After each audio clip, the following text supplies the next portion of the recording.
આજે મારો પ્રશ્ન ગાયને ખૂટિયાના મુદ્દે છે।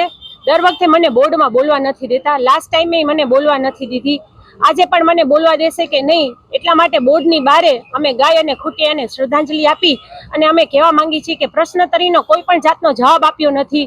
ખાલી ફક્ત એક ડોક્ટરની ભરતી કરી એનો જવાબ આપ્યો, એનો ઘાસચારો ક્યાંથી આવે છે, એની સાફ સફાઈ કોણ કરે છે, એનો લગત અધિકારી કોણ છે, અને એના હાડકા તમે વેચાણ કરો છો તો સરકારનું એમઓયુ છે, આ વેચાણ કર્યા પછી આ હાડકાના પૈસા ક્યાં જાય છે? જામનગર મહાનગરપાલિકા ચાલુ થઈ ત્યારથી અત્યાર સુધીના હાડકાના પૈસા અને ખાતરના પૈસા કોના ખીચામાં ગયા?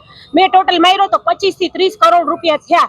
તો 25 થી 30 કરોડ રૂપિયામાં હું વિજિલન્સ તપાસ કરું ને તો વિજિલન્સ તપાસ વાળા બારોબાર થી છે ને વયા જાય, એ લોકોને આની પહેલા મેં તપાસ કરાવી હતી તો બારોબાર થી વયા ગયા હતા। એટલે આજે ગાયો અને ખૂટિયાને ન્યાય દેવડાવવા માટે, એને સરખી સુવિધા આપે એના માટે બોર્ડની બારે ધરણા કર્યા છે અને મને બોર્ડમાં બોલવા દે એવી મારી માંગ છે।